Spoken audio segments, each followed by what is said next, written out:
I took a clean break. Of course, it was not easy because I've always wanted to do something, find a purpose in my life and do it well. That's what I was taught. My parents would always say, you're free to do whatever you want. So did anything happen when I actually got to know that I have to do something about this?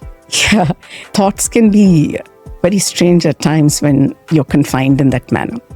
Uma, I think you should get out of the four walls of your home. So for women who also want to climb corporate ladder, do you have any 3 tips or 3 things that you did that helped you to climb that corporate ladder? Well, one is to continuously keep upskilling yourself. Without that, I don't think you can bring that depth or that wisdom to what you're trying to apply in your job.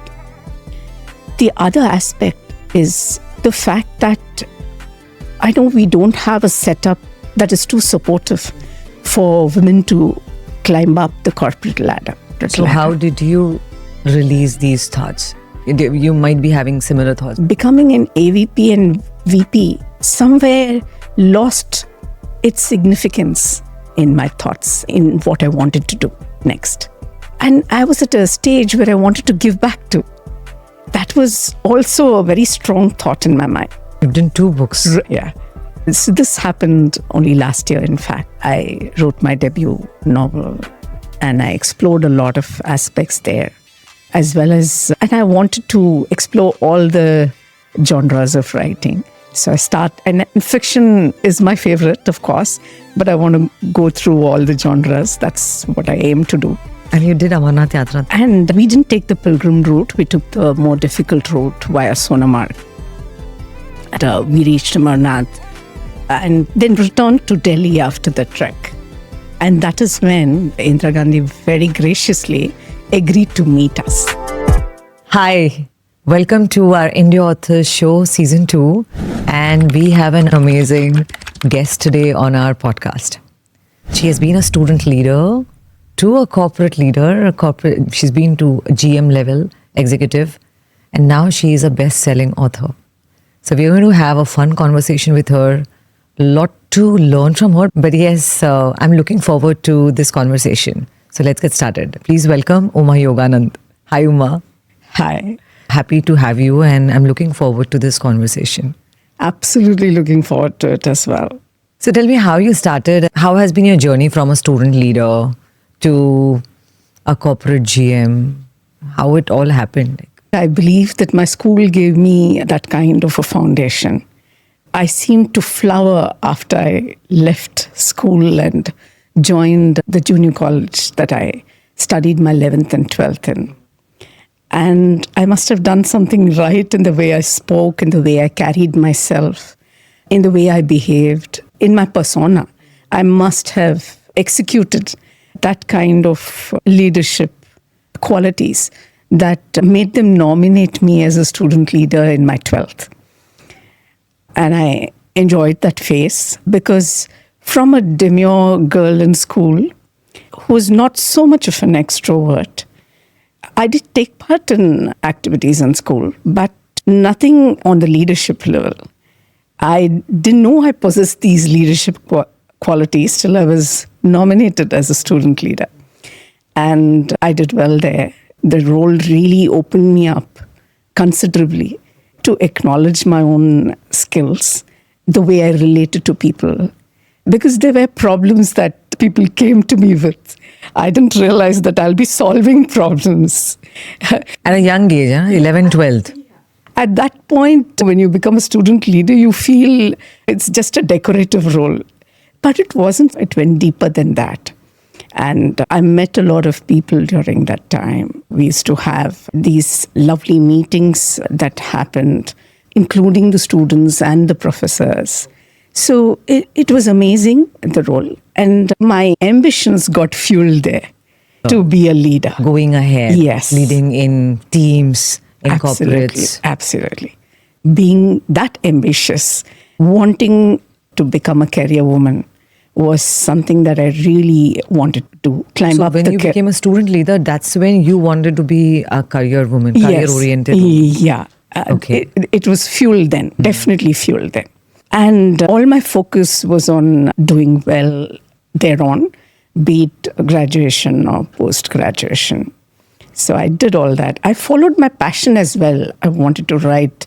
So I did a diploma in journalism as well. And it was a fascinating stage when I did my master's in statistics. In the morning, I used to go to Bangalore University. And in the evening, I went to Bharatiya Vidya Bhavan to do my diploma in journalism. Oh, wow. So I didn't know about that. I was a completely fired up person. So morning you were studying statistics, evening you were doing journalism. And this is master's. And before that, what did you do? Before that, I did my graduation in economics, mathematics, and statistics. And in between, did you do a job or something? Or this was after bachelor's, directly you went to master's? After bachelor's, I went to master's because I wanted to complete a particular level and then get into a job scenario. But after I did my diploma in journalism, I took up some freelance work here and there.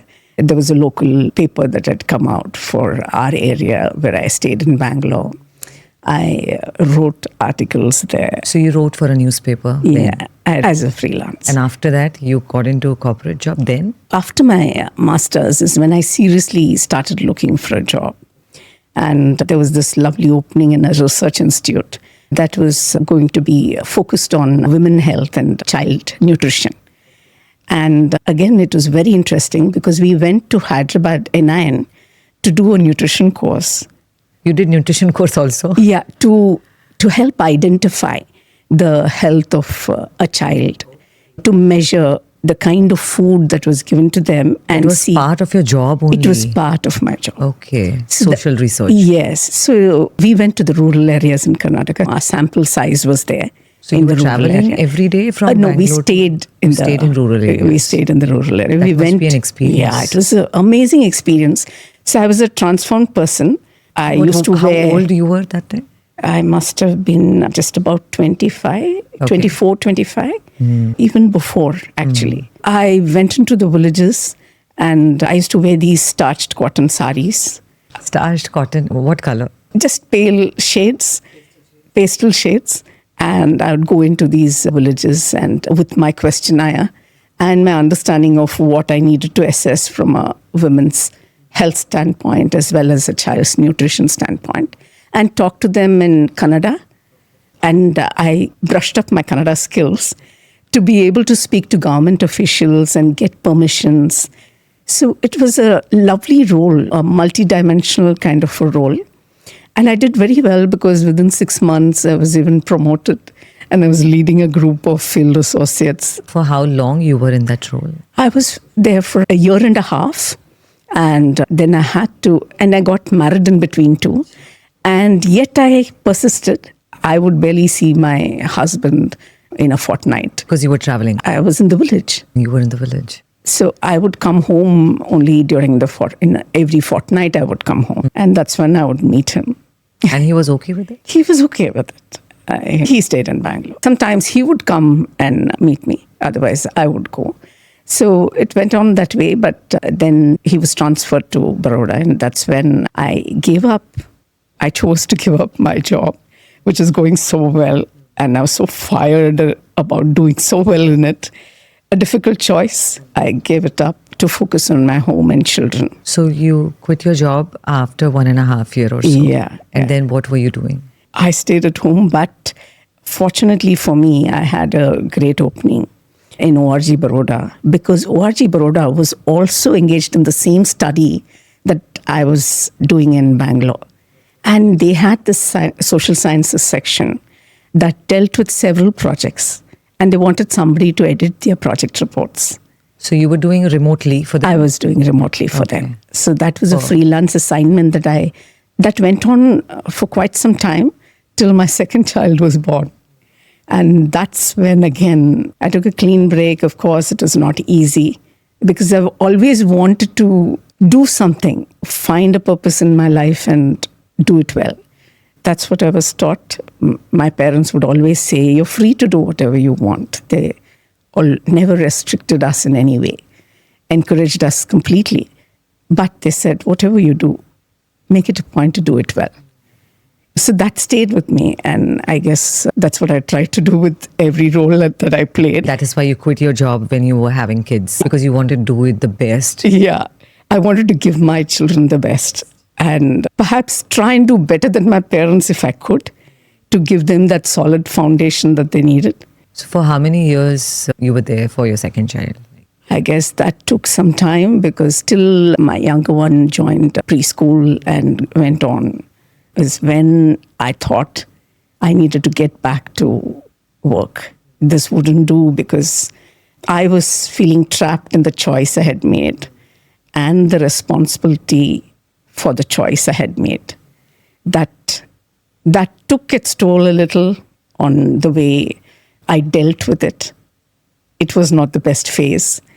But then I decided that, I needed to get on to do better things. If I didn't find a way to release myself from the confines of my home and look for that purpose that I needed, it would never happen. So how did you find that you were trapped? One is I was never meant to be in the kitchen all the time. Every woman, and these days, women do understand this. But then still the society has to come to a level where both are doing 100, like 50-50. Or you have help who is actually helping you for taking care of the kitchen. But unfortunately for me, my husband was in a job where he would travel 15 days a month. He barely was at home for 10-15 days. But when he was there, he would really be all out helping me in everything that I did. But that put the entire burden of taking care of the home and the children on me. So that's why I felt trapped. And I needed to find a way out. I needed to think about it. I think I confined myself to the choice I had made and didn't think I could release myself from it. Did anything happen when you actually got to know that I have to do something about this? Thoughts can be very strange at times when you're confined in that manner. And I had this imaginative feeling that I was pregnant. It couldn't happen, I know, because I was pretty much sterilized after my second child. So there's no way I would be pregnant. But then I did imagine myself being pregnant. And I even went for a checkup with my gynecologist. My gynecologist looked at me with such compassion and told me, Oma, I think you should get out of the four walls of your home. That hit me. And the compassion was something that I couldn't deal with at that stage. And then I returned home, and my parents were visiting me at that time. They too took that opportunity to tell me I needed to get out of the confines of my home and become independent financially. That would empower me, they said. You were lucky actually that someone was there to tell you that you should get out of, and you had the courage also that I will step out. So who were taking care of your kids then? At that time, my mother-in-law was with me, and she would help out for those few hours that I would step out, because I took up a course in computers. Computers were everywhere at that time. So you decided to upskill yourself? Yeah, I said that was my first step. Without upskilling, after that long break, I didn't think I would have the opportunity that would take me far. So I went to upskill myself with a computer course at Aptech.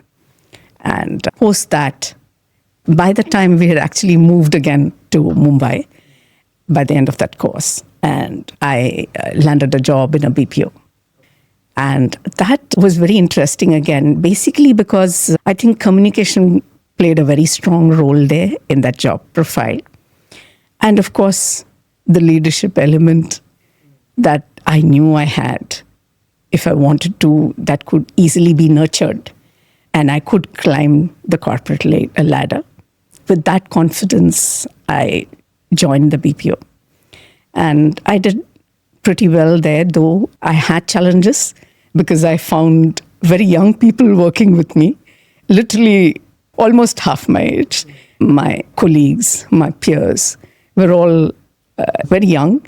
And the young blood has a different element and an energy in the whole scheme of things. And that was pretty tough for me to compete with. So I upskilled myself again. So how old you were that time? I was in my late 30s. Late 30s. I think there must be 10-year gap must be there. 10, 12 years. So almost, that's why I said Almost. half my age. I felt that way. That's why I say they were literally half my age, because there was a huge generation gap. And yes, I upskilled, like I said, to You've compete. seen the BPO industry as well. Yeah, and it was an interesting phase because I started with operations. I started as associate operations, and I went on to become AGM operations and handled multiple programs. Perhaps because I had that maturity, my seniors, my leaders, they felt that probably I could handle multiple projects. So I had the opportunity to get into different industries, be it financial, be it telecom. So you've seen you've climbed the corporate ladder. Yeah. So for women who also want to climb corporate ladder, do you have any 3 tips or 3 things that you did that helped you to climb that corporate ladder? One is to continuously keep upskilling yourself. Without that, I don't think you can bring that depth or that wisdom to what you're trying to apply in your job. The other aspect is the fact that I know we don't have a setup that is too supportive for women to climb up the corporate ladder. But I feel that should not restrain us or restrict us from climbing up that ladder. We should continue to apply ourselves to that role and make it important. For example, I had my husband always telling me, "Oh, your first wife is your job. I come second, perhaps." Or the second, the I wish children. we could say that to our husbands, that your first wife is your job. I wish we could do that. And then every working man would say that why it has to come only to the woman. Absolutely, absolutely. That's how I looked at it. That important was my job to me. And I think somewhere women confine their thoughts in a certain way because of the way we've been brought up, I guess, our society. It restricts us. And we feel we should make home our first choice. We are women. And that's why it is difficult for them to climb the corporate ladder. Family should come first, but then there is a fight then when you are at job. Because that is one reason is used to not let us climb the corporate ladder. Because then when discussions are being made for promotions and all of that, women are thought like that they would give preference to family first. But there's nothing wrong in it. There's nothing wrong in it. But the way we have brought up, the restraints of the society have made us think like that. And if we don't think like that, we feel guilty too. True. So that... Both ways we feel guilty. Absolutely. So that, I think, restricts a woman from climbing up the corporate ladder. And that is what I would advise women to release themselves from thoughts, because I think these thoughts make them succumb to the situation that they have, whatever the circumstances may be. It could be difficult, it could be easy, it may vary. But if you release yourself from such confining thoughts, I feel then you'll not use excuses and you'll definitely put yourself out there to climb up the corporate ladder. So how did you release these thoughts? You might be having similar thoughts. I did have similar thoughts, but I think I was lucky. I had a husband who supported me entirely. My kids understood me. My older kid almost played the role of a mother for my younger one. But I'm not saying that it was all good. There were times when I used to work night shifts. I used to come in the morning, get them ready for school, check their homework, find out if they needed any assistance from me, and send them to school, and then I would go to sleep. Barely would get about 4 to 5 hours of sleep, and I would get back to work.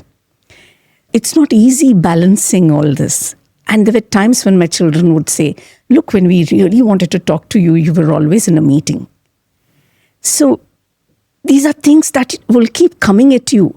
And I could have gotten very guilty and said, "Oh my God, I should be paying more attention to my kids in my home. How can I get such comments? I could have restrained myself. I may not have climbed the ladder like I did.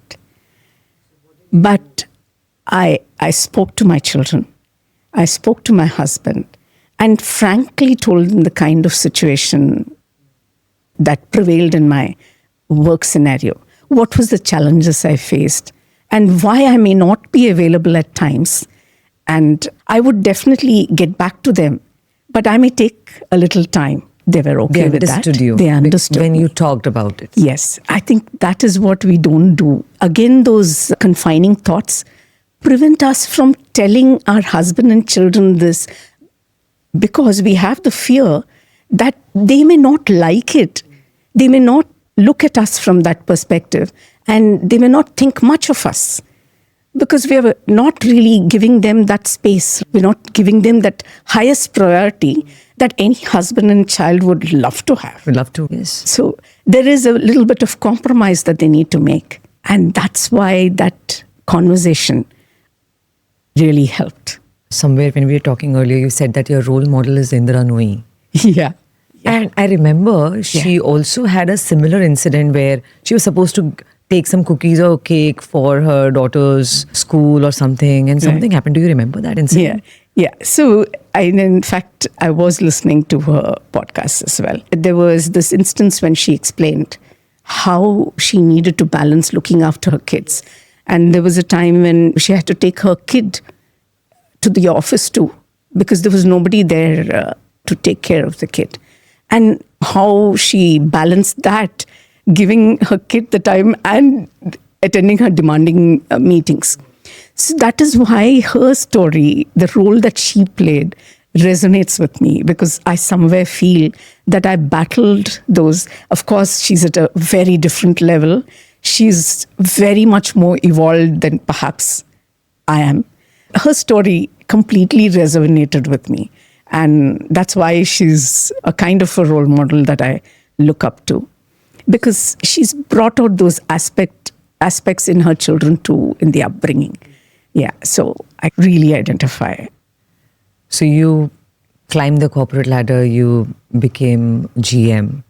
Then what happened? Why did you quit? Like you said that, I want to do something. Yeah. I was with the Aditya Birla Group for almost 13 years. And I resigned from that. I took a break of about 6 months, but I took that break to go to Bangalore and help my father construct the second floor because he wanted to do that. But at the end of that, I said, I can't remain this way. I have to get back to my job. And I applied again, and I got the post of GM Service Excellence in FirstSource. And I began working there. It was a great profile. I was looking after both domestic and international programs. There was a huge banking program that I was assigned to. And things were going very well. I had leaders who were pretty much supportive, especially from the operations end, quality end too. They were good leaders. That's when thoughts started coming up about what next. Do I want to climb the ladder, corporate ladder, become an AVP? Because that was always my goal when I started working. So I started questioning myself, and I realized that the what next became quite overpowering. And becoming an AVP and VP somewhere lost its significance in my thoughts, in what I wanted to do next. And that's when I thought, if I really want to discover the next purpose, which could be a higher purpose, which could be my real purpose, then I needed to take a break. And I decided to resign from my job. People were pretty much surprised. I surprised myself. I didn't know I could step back like this at that stage.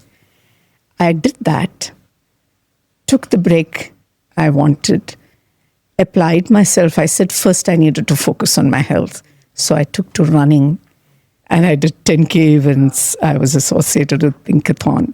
I remember meeting Milan Soman too. It was an awesome experience.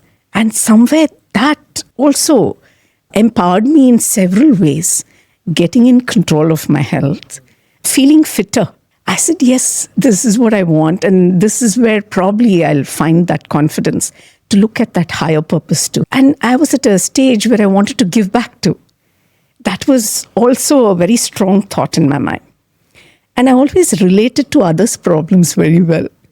So I thought, okay, let me get into counseling. So I did a counseling course in Bangalore.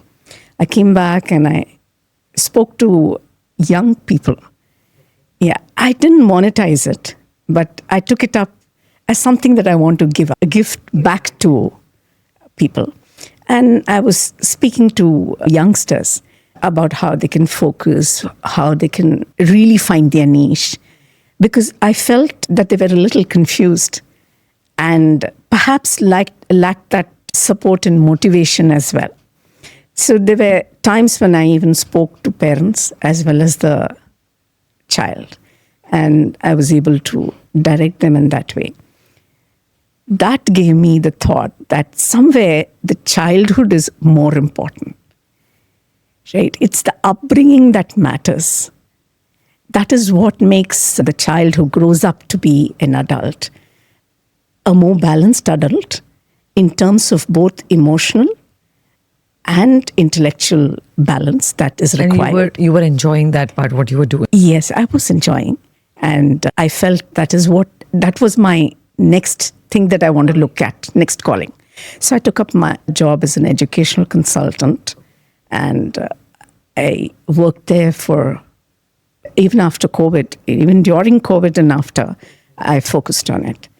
But then when I was in the US helping out my daughter with her little one, I attended your webinar on how you've started India Authors Academy.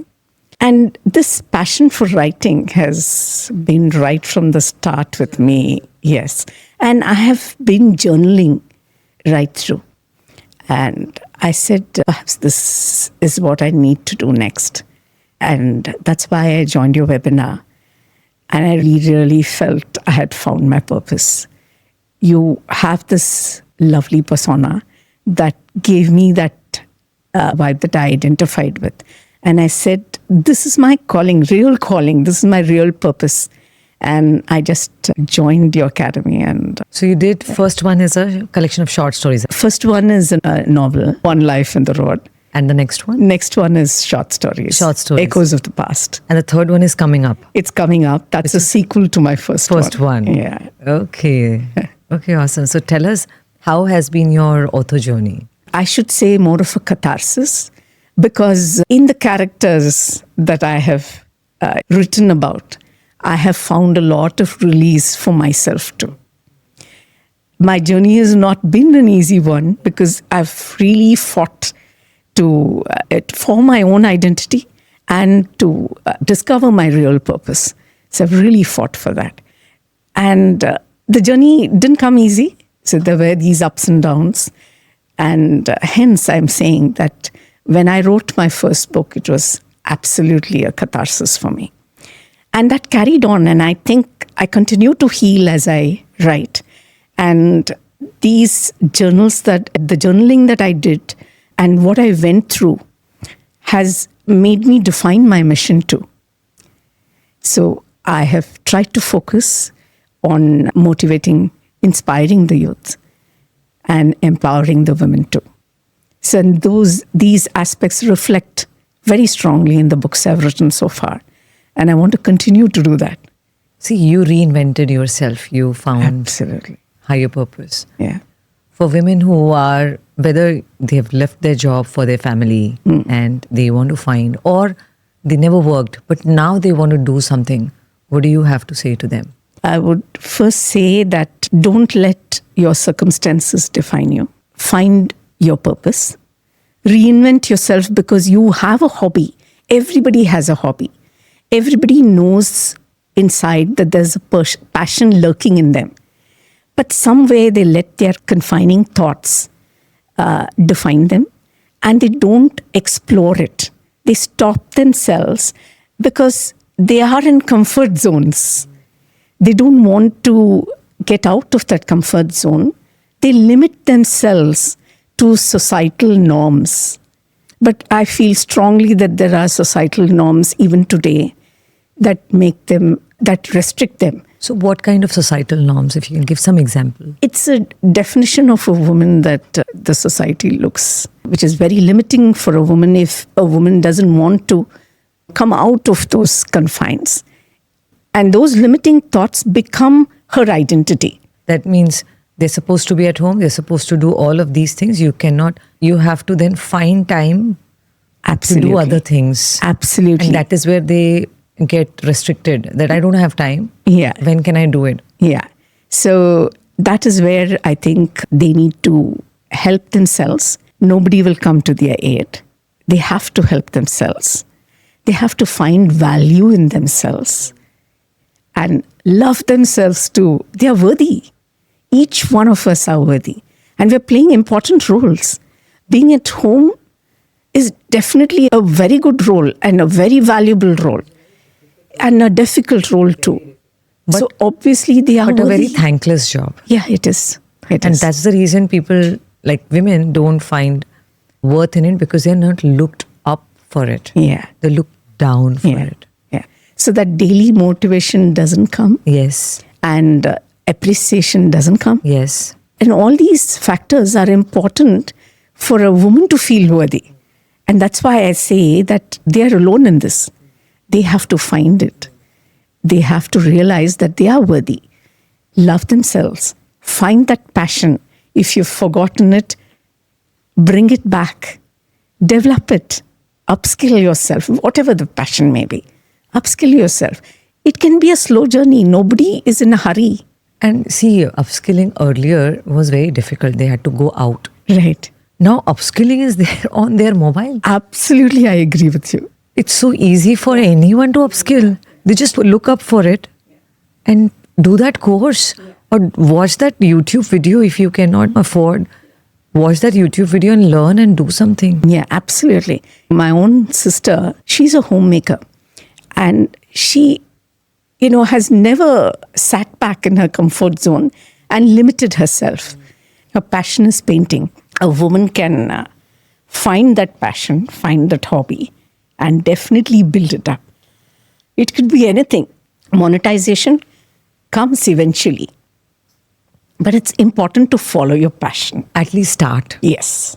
Then you will figure out other things on the go. Absolutely.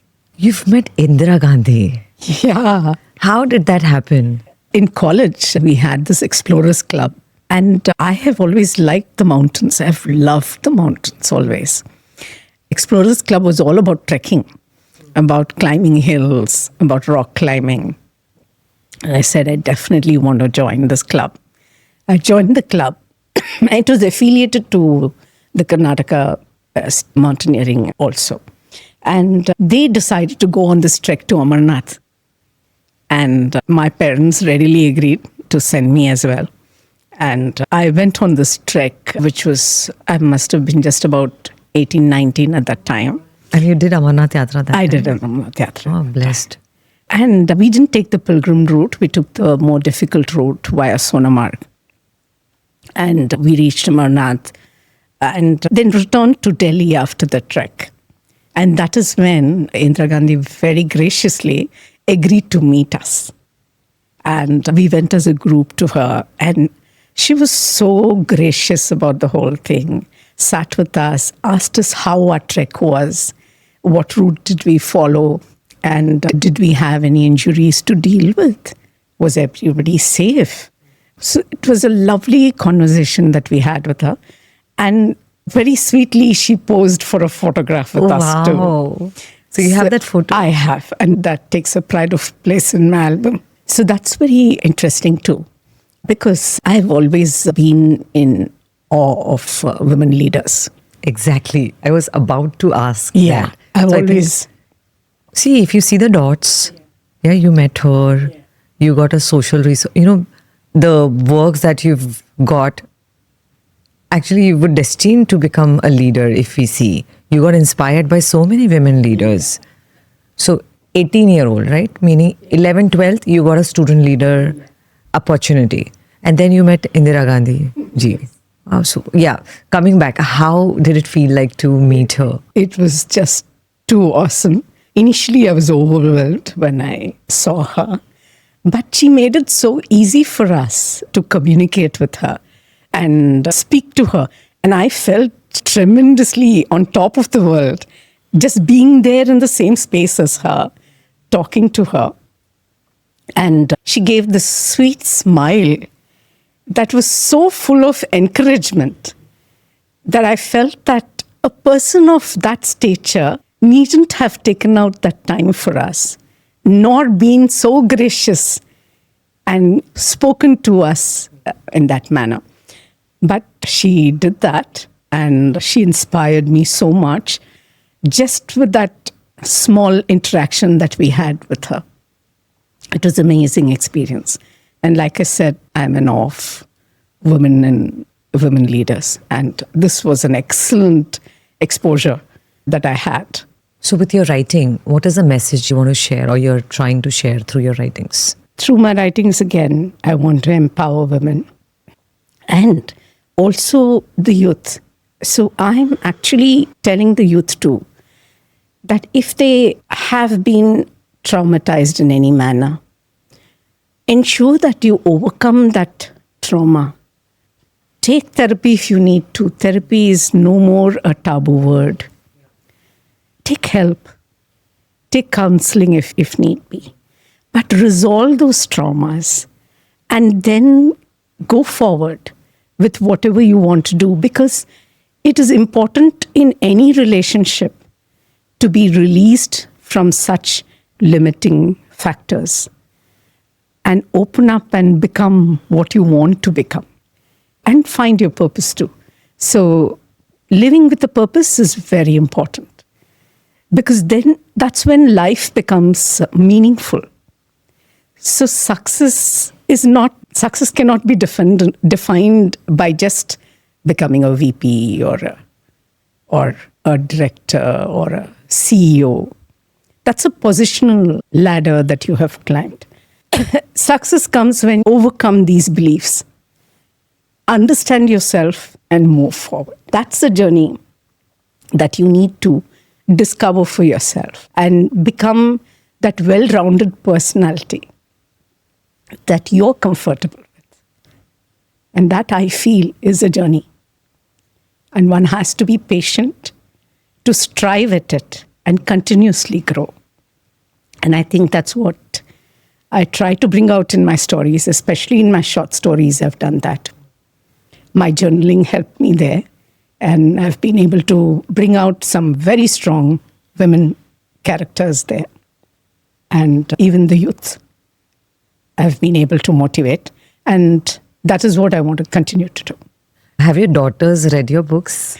Yes, they have. And how was their response? Oh, they were very proud of the fact that I've been able to find that purpose, that release that I needed to write.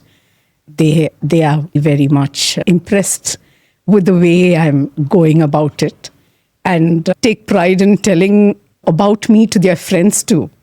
And when I go visit them and they have their friends home, each one of them come up to me and tell me, "Oh my, you're an inspiration for us." And that makes me feel so happy.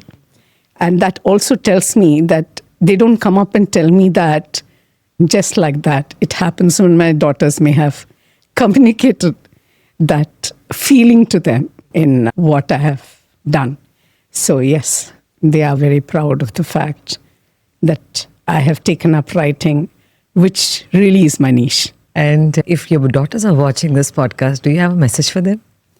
Yes, I do definitely have a message for them. I also want to tell them that don't let only the career define you.